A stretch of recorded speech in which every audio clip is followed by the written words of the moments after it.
Time అవుతుంది నేను అటు వెళ్ళాలి.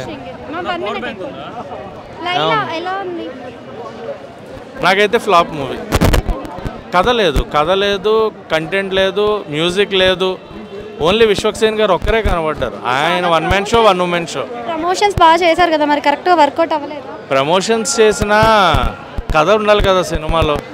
ప్రమోషన్ చేస్తే సినిమాలు హిట్ అయిపోతాయి అనుకుంటే నేను ఒక సినిమా చేసి ప్రమోషన్ చేస్తా, హిట్ చేసేస్తారా? సో లేడీ గెటప్లో ఎడప్ట్ అయ్యడం మరి మన విశ్వక్సేన్. లేడీ గెటప్లో చాలా ముద్దుగా ఉన్నారు ఆయన అసలు నిజంగా. సెకండ్ హాఫ్లో ఆ ఎక్స్ప్రెషన్స్ ఆయన అమ్మాయిల కంటే బాగా ఇచ్చాడు. ఒకటి ఆయన నడిచే విధానం ఇది కొంచెం విశ్వక్ గారు అలా ఆయన స్టైల్ వచ్చింది, కానీ ఫేషియల్ ఎక్స్ప్రెషన్ మటుకు నిజంగా లైలా లాగే ఉన్నారు ఆయన. ఇక్కడ బాగా వల్గారిటీ చూపించారు అంటున్నారు. అసలు వల్గారిటీయా అండర్ రేటెడ్ ఉన్నట్టు అనిపిస్తుంది అని అంటున్నారు. మీరే ఈ కాలంలో ఏది లేదు వల్గారిటీ, ఏ సినిమాలో లేదు, ఏ కంటెంట్లో లేదు.